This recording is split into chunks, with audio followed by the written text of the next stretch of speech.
This video is for women, and that's who we're speaking to. And if you're a man, like, you don't have to watch it, and it isn't for you. So, welcome to this special episode of Positively Literary. We just wanted to address this. It's about the 4B movement, and personally, I love that it's happening, to be honest. But what is it? Basically, it's for no. So, no dating, no marriage, no sleeping with guys. I don't want to use the other word. We'll say sleeping. And no children.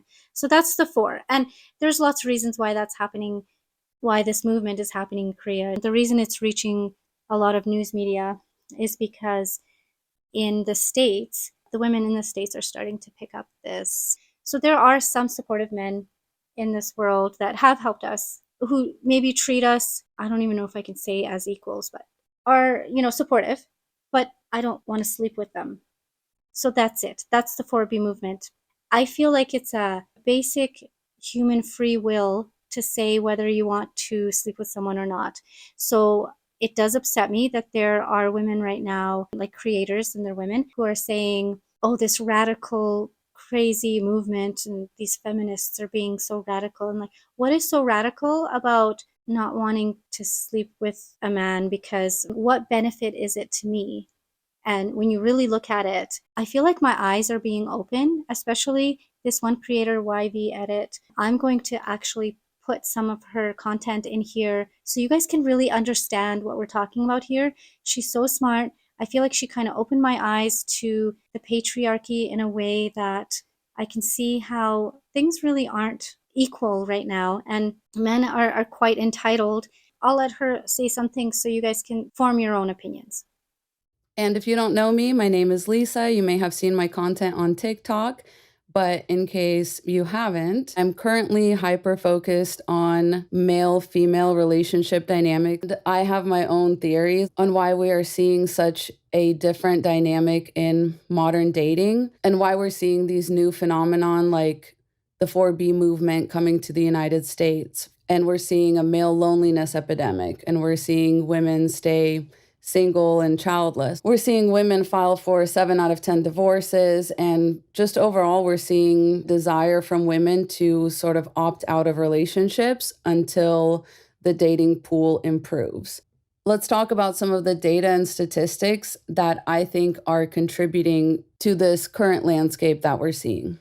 So, the first thing I want to talk about and really illustrate with a couple of data points is how woefully unprepared most men are for a healthy and productive relationship when it comes to exchanging goods and services within a marriage, when it comes to raising children, when it comes to being a good emotional support or helping to carry the mental load.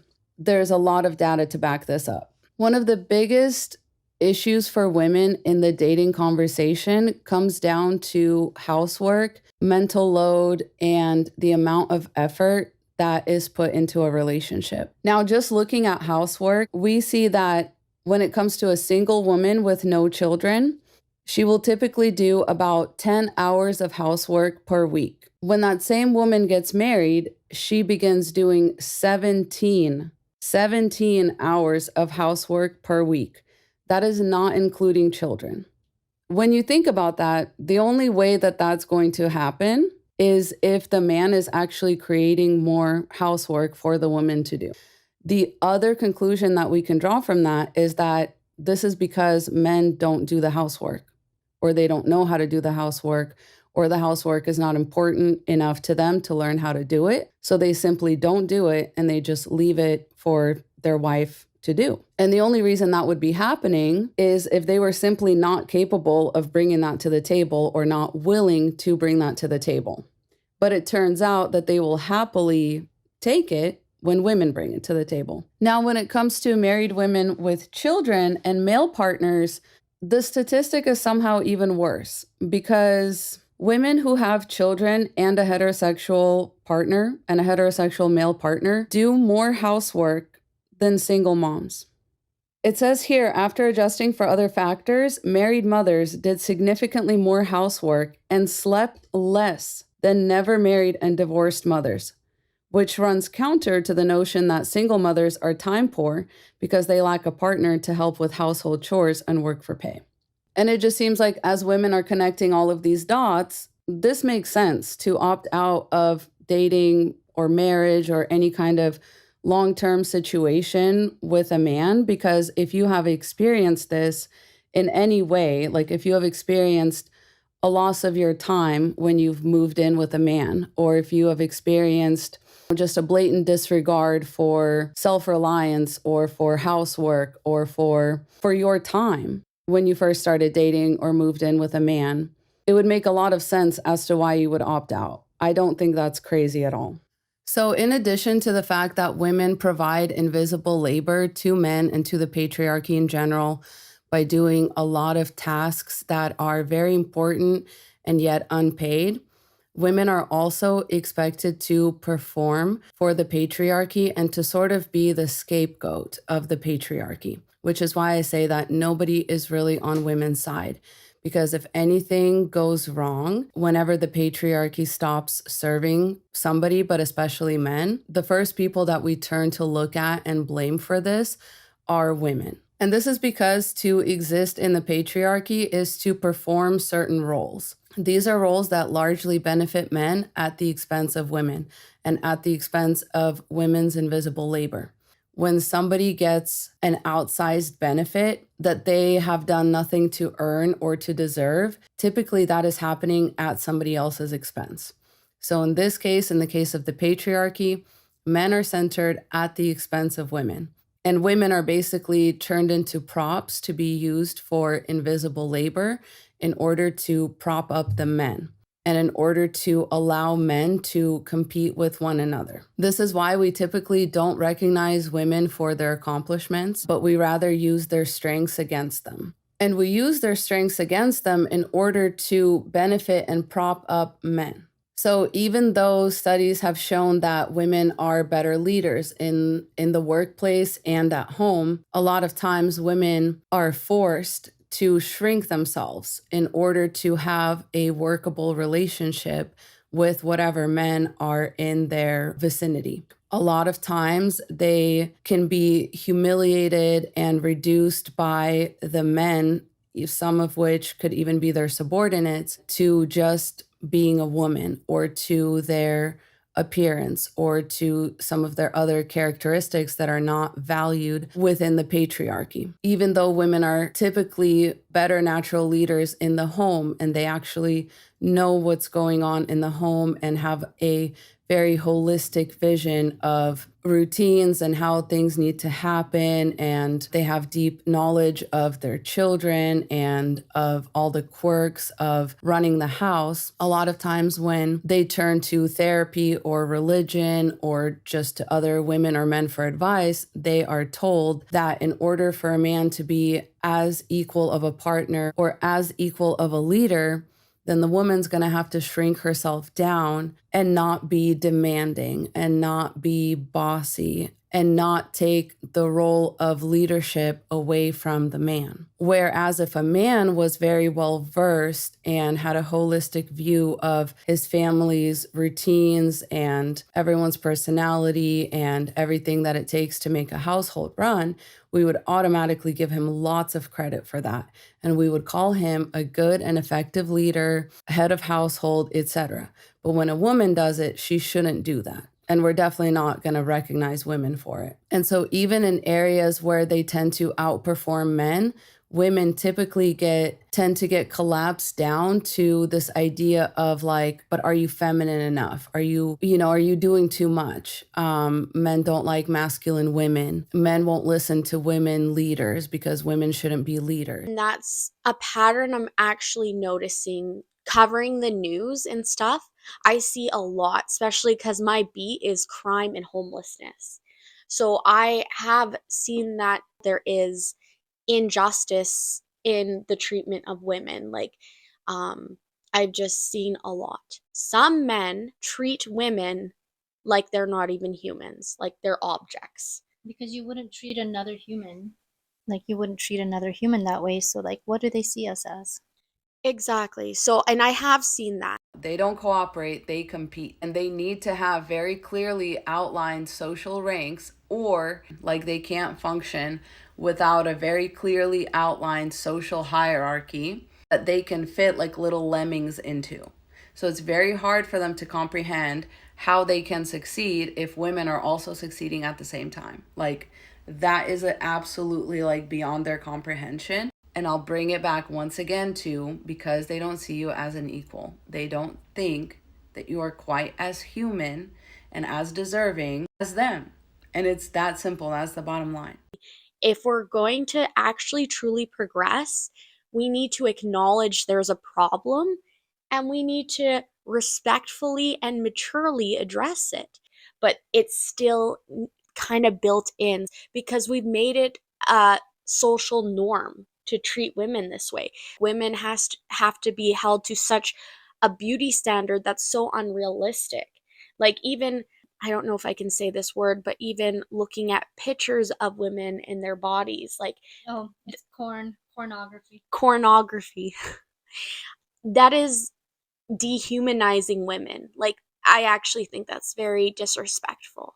Like I'm not for that. I feel like I don't know. I feel like you're looking at a woman like a piece of meat. These biases and perspectives are at their most extreme in pornography, where women are very much viewed as objects, receptacles, things to abuse, things to use, things to just like throw away when you're done, versus men who are presented as strong, powerful, dominant users, source of pain, source of humiliation, and the woman is just a receptacle for all of it. It is one of the biggest sources of media that, in my opinion, contributes to the abuse of women in our society. It is one of the biggest evils that we are dealing with. I used to be like, okay, well, it's not a big deal. Like, obviously, people are going to watch it. And now I'm like, no, it should literally be made illegal. I don't think it's fair that it's become a norm to be like, "Oh, hi, I just met you. Now sleep with me." And all the reproductive responsibility falls on the woman. Exactly. It's not okay. Men are like, yeah, you have to be responsible because you have the ability to create life, but so do men, right? So, and I do agree that women should be responsible because we have this special ability, we should be careful. But that also goes to men. So they have to understand that they're like, okay, I don't want this to happen. So if they don't want this to happen, don't expect that you're just gonna, on the first date, use the girl's body and be like, okay, see you later. That was fun. But like men, I don't even have to say to a guy like on those dating sites, you know, I don't think it's going to work out. All I need to say is, "Oh, I don't want to sleep with anyone before marriage." And then they're gone. There's this entitlement and this expectation. So, and you know what kind of bothers me is creators who are female and who are saying like, "Oh, this radical movement." I want to speak to that. The women that think it's radical, I think that again, everything needs a balance, and I think they're happy and that's great, they're happy. The statistics of when a woman rejects a man, how often they become violent or there's death and then they're given like a slap on the hand. Just because a woman says no doesn't mean you can get violent or put her down. Kind of a safety thing, and I imagine especially for women in Korea to stay away from like the dating world altogether, and they're just like, I'm just not going to date. And I can see it here even in Canada, that it's a safety thing because there's these expectations, especially as you get older, that men expect you to sleep with them, and then they feel so entitled to that. So this is what I was going to say about those creators, those women, is they are saying women in Korea and now in the States are punishing men. How is it a punishment because they were entitled to me, or they were just entitled to have? In society, I feel like it's unfair that like women can be kind of pressured by men or put in uncomfortable situations and then we're supposed to just be expected to just give in to make the man feel comfortable. But when a woman puts a man in an uncomfortable position, we are punished, we are horrible, and men can even get very aggressive with the woman. That's not okay. if you were doing this to your guy friend and you put them in an uncomfortable situation and they were like, hey, back off, would you go and try to beat them or dominate over them? Maybe in some circumstances, but like it's not okay. It's not okay to do that to women because we don't think the same way as men do. We do not see the world in this pecking order. Women are not like that. We're not as competitive. For example, if a boyfriend and girlfriend, if a girlfriend's like, hey, I got my GPA and I'm so excited and it's higher than the guys, they like think it's like a competition. They're like, okay, I have to get my GPA higher than hers. And if they get that higher, the girl's not thinking that way. She's just like, oh, good for you. That's awesome. Like, I'm so happy for you. That's not how we think. We don't think that everything's a competition. I understand that society has twisted things for men to think this way. Yeah, and I was going to say that they're maybe a victim of the patriarchy in their own way. I don't hesitant to say victim, but like they also have grown up in this way, and It's molded them into this way of thinking, and I'm saying we need to recognize that and we need to break it. Men very rarely disturb that pecking order that they see in their workplace or within their friend group or whatever. They expect you to do the same. But as a woman, you actually see the world in a very different way. You lead with friendliness and cooperation, which is actually a lot more helpful. But it also requires a lot of flexibility and like letting go of control, which is the opposite, once again, of how a man orients to his world. A man's world is very rigid. It's very based in like hierarchies and positions and pecking orders and all of those things. And you're really not supposed to disturb that. Even if it's for the greater good, like it doesn't matter. If you want to be part of it, you have to be part of it. You have to support the structure that already exists. There's no room for flexibility, there's no room for cooperation.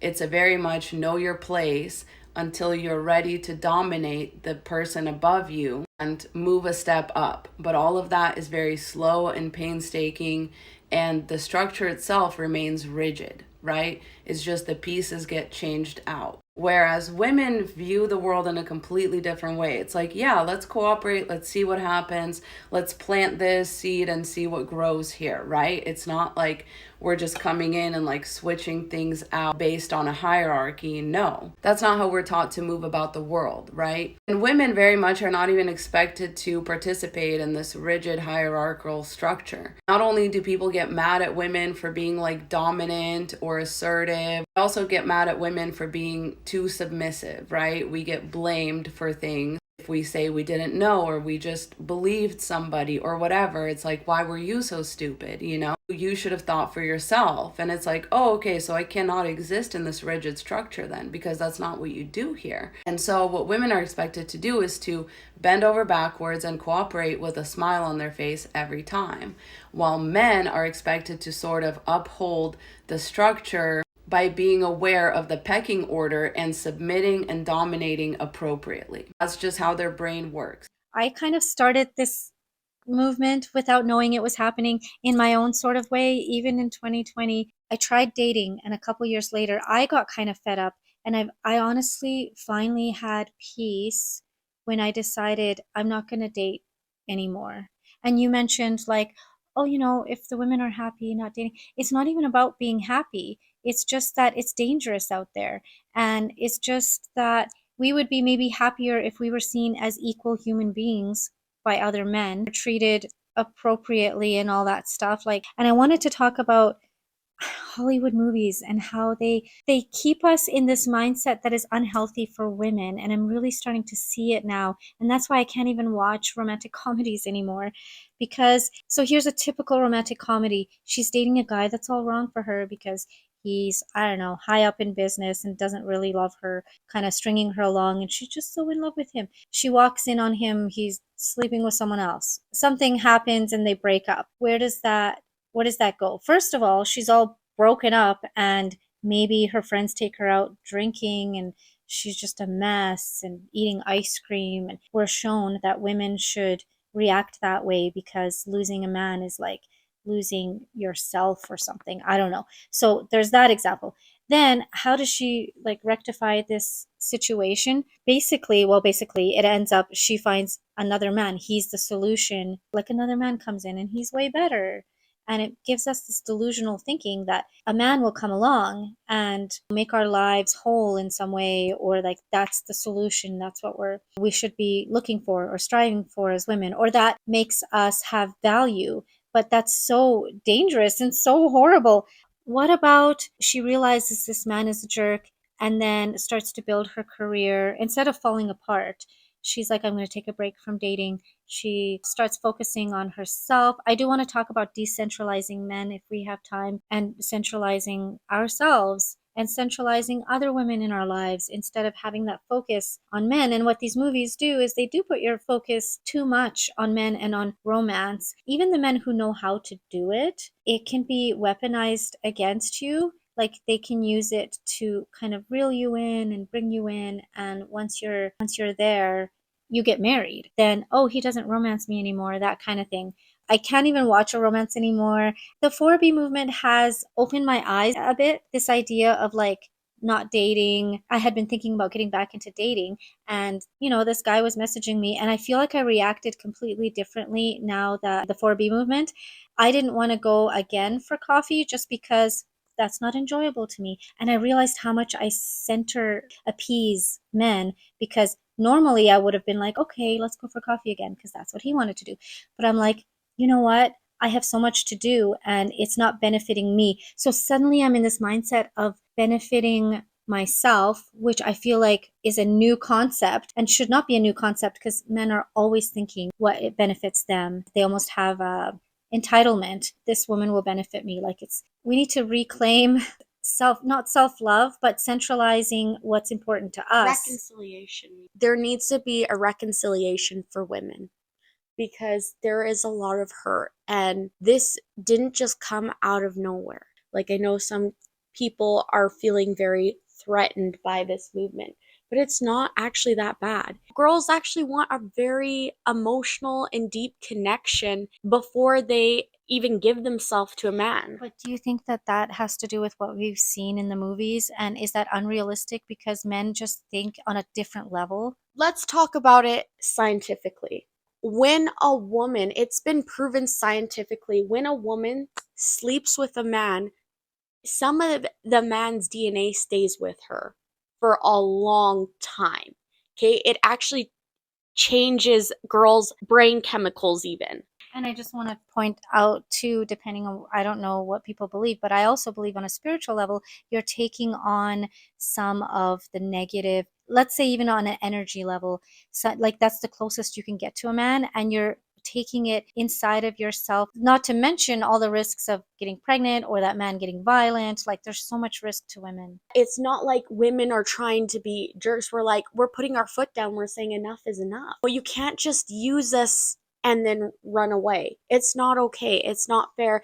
And if you don't want there to be abortions or to be poor children entering this world that weren't planned, then stop just expecting a woman to sleep with you, like, for frick's sakes. That's the problem. Is I think there's too much thinking about me, myself, what I want, what I feel. Like, this needs to stop, because women naturally, when we are loyal and we love a man, we care for someone, we actually think about them. We think about the future. We put others, because we're the nurturers. We're the ones that, yes, we're naturally made to care. So maybe we need a movement like the B4 movement to kind of get men to think about like, no, you're not entitled to our bodies. What's so wrong about me saying that, like, hey, I've decided that you're not going to get to use my body. This whole entitlement that every man should be given a woman like we're some kind of Animal. yeah. Like, that's the thing, is our bodies are a gift. They're special. Like, just think about it this way. Bodies are priceless. We wouldn't want to give for any amount of money certain parts of our body away. They're priceless. So you have to understand. And you also have to understand that someone who marries or is with someone who is really rich, so a girl will marry a guy who's really rich, well, she's giving him a lot because she's giving him herself. Even if he's rich, she's not a gold digger, because he's getting what he's getting in return costs more than money. going back to reconciliation, that needs to happen. There needs to be a change in this idea that men are entitled to women's bodies or that they can treat women at a lower respect. This has been ingrained into the society. And just like Bianca brought up with Hollywood and television, that's what's really. It's been portraying a narrative that has been actually keeping us down. Men are getting angry that they can't get a woman or whatever, but the next step would be stepping up, becoming worthy of a woman. The least they could do to be on the dating market, to be allowed to step into the dating market would be to, have a good job and have money and all that. And that's not a gold digger thing. That's just like them being eligible to have. But yeah, women, a lot of men will only ever care about you insofar as you are a warm body that fulfills their needs and makes their food and births their children and keeps track of everything so he doesn't have to think a single non-selfish thought ever in his life. That's the setup that most men want, and they want it for free. Not just for free, they want it at your expense. They want it to come from you. And they can't have that if you're too busy out there centering yourself, having your own career, making your own money, living in your own place. And because you're no longer putting your valuable labor towards them, they're now discovering that they are very poorly adapted to survival. Men can feel it in their bones that women are out surviving them. They're outperforming them. We are much better suited to just about everything, including the systems that men designed. Women make better leaders, better management, they make better CEOs, they make better everything. They understand the economy better than men. And women are just naturally more sustainably minded, so they're better for the planet. It's like men can feel us breathing down their necks, so they have to turn around and smash our kneecaps to make sure that we don't leave them behind. A lot of their rhetoric is very much projection. I'll say this over and over again. Whenever they talk about what women will hypothetically do when they become too powerful and whatever, or when they're given like all the rights that we want, they're afraid of us because of what they've been doing to us. They're afraid of us getting in power because they're afraid of us not speaking up for them the way that they've stayed silent about our issues for centuries. And not just stayed quiet, but voted for and made rules to control us and to stifle us and to take our resources and opportunities away. They're projecting that. Red pill guys talk about men go their own way. It's because that's what they're afraid of women doing. Men can go their own way all they want. Women have never had a problem with that. And men think that's like a threat to us. It's not a threat. Men go their own way and they end up in a fugly ass, empty ass, brown ass apartment with an expired half a gallon of milk in the fridge. Men go their own way and they end up eating Taco Bell every night and shitting their brains out every night. Men go their own way and they die alone in hospitals and nursing homes and in their apartments. That's why they don't actually want to go their own way. What they actually don't want is for women to go their own way. And in all of their messaging, there's this projection. And I think on some subconscious level, men know what it really means. And they know that it's a projection. And that's why instead of like taking their own advice and becoming an alpha male and going their own way, they're more focused on how they can control you. This is why they're celebrating so hard that they won, thinking that they've been basically given permission to control you like physically. And they're saying things like, your body, my choice. Because that's what they think they've been given the permission to do. Some in the West are talking about the 4B movement, and they're also saying, to add on to that, to leave religion and to leave all organized religion. I Off understand. balance.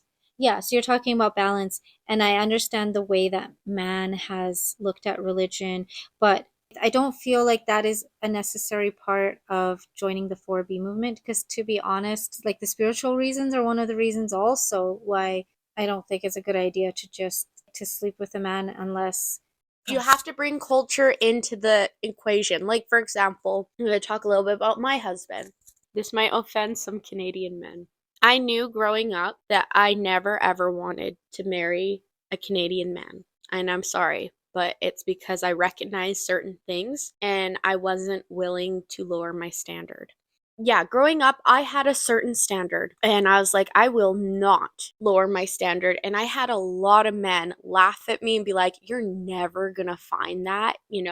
What makes you so good that you're gonna find someone of your standard? I just want to throw in there because I remembered a man wrote to me on the dating site, good luck finding someone to date if you're not going to sleep with them. Like, it's just like, At a very young age, I decided and I made a promise to God that I had this strong feeling that I knew my husband was not around the area. And I promised that I would save myself for this man if the Lord would help me find him. It was to the point where I never even would kiss. I wouldn't. And you were doing the 4B movement. all these men made it a competition. Let's see who can get Stephanie's first kiss. Guess what? Not one of them did. I knew in my heart my goal and I knew what I needed in a man. And I was like, you know what? I'm not wasting my time. Sure enough, I put the Lord first and I was able to find that man. And he's not Canadian. He's actually Australian. I have been to Australia and they have a very different culture than us. And the men have been taught a little differently than the men here, where they do have a little more respect for women over there than they do here. And I really appreciate that. Like, for example, men over there are really looked down if they hit a girl.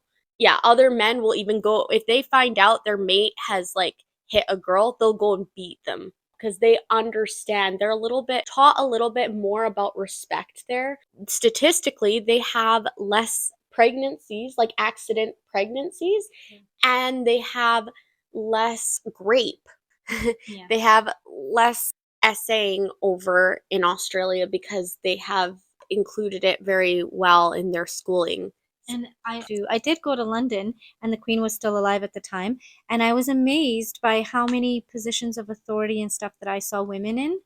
And even when you watch British programs, I do notice political positions or the higher position seems women are in a lot of higher positions in the programs. And I love that. It also has to do with like actually seeing as a norm to have women in positions of authority and listening to them.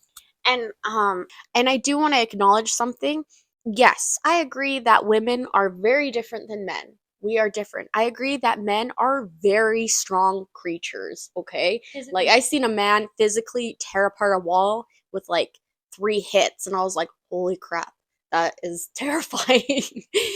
But there are certain areas, that we have expertise in. Women can actually tolerate a lot more physical pain than a man can. Like it's proven that a man can withstand, I believe it was around 30 to 40 units of pain. When a woman gives childbirth, she goes to 58 to 60 units of pain.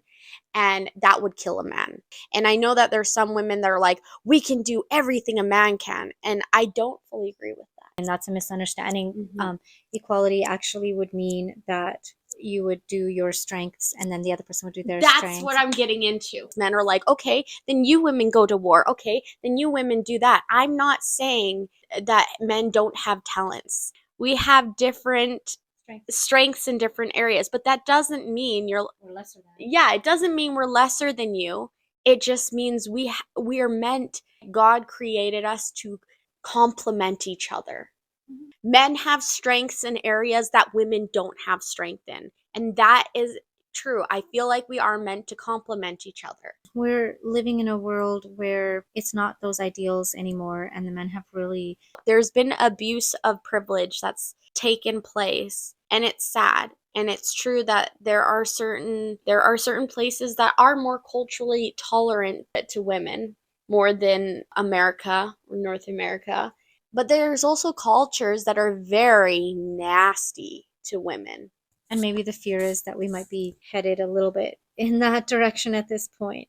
So, but I encourage you guys to look into, like I put on my profile on my Instagram, I put 7B. Because I'm feeling like, yeah, I'm going to commit and join with these ladies, and I'm not going to date, and I'm not going to sleep with men because there's no benefit to me. Not really. It's only going to be putting me in danger. And then up to 7B because I want to support women businesses. I want to support those who do want to just live on their own and not give everything to a man. That's another thing.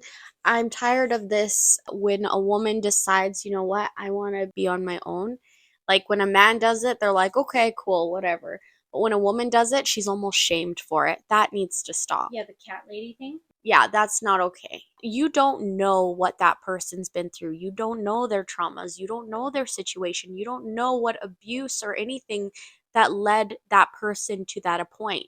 I just want to be careful because I don't want to say that it led a person to be single because you could be just a happy person single. It doesn't abuse, That's true. abuse doesn't have to lead you there. You could just be like, I don't want to put myself in a situation. And the bar is so low, there are really no men stepping up that are worth, even if I wasn't doing the 4B movement.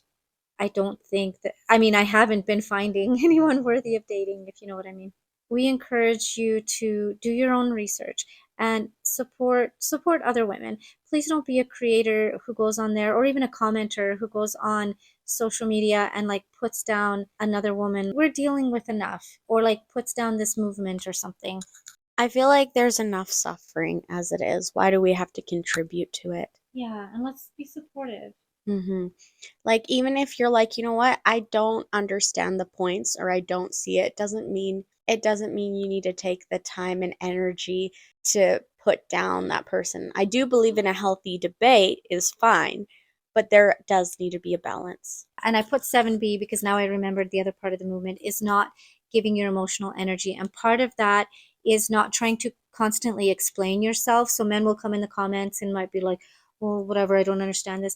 And not having to explain everything. It's like, yeah, I've just decided because it's not about men, it's not for them. We know why we're doing it. So, yeah, not giving all that energy. They're coming in with the negative energy in these comments and putting women down, like, we wouldn't sleep with you anyway. So, but if there is a men loneliness epidemic or something, maybe it's going to encourage change. Raise the bar and encourage change. And that is again The goal. the goal and point of the 4B movement, not to punish men. Yeah, I'm very for justice, and that's what we want. We want reconciliation and we want justice. Yeah. We want change in the society. Even if it's for men, we want men to break out of this cookie cutter idea And patriarchy. and of, oh, I have to be this way because that's how men are. No, you don't. You don't have to be that way. You know what? You can be free. You don't have to prove anything. Wouldn't that be nice if there wasn't a pecking order for men? That you could be free, and guess what? You didn't have to compete with or feel like you need to compete with someone that loves you. It's just tough, and I think that maybe there will be change. It's just tough to change something so ingrained. Yeah, well, we'd love to hear your comments. We wanted to just sit down and talk about this, not make it like an official episode. Our episodes do air on TV, and this isn't something that we felt would be allowed. Exactly. And then another point I do want to make. I don't agree with this whole image that it's okay for men to be hurt and that they need to suck it up because that's the man thing to do.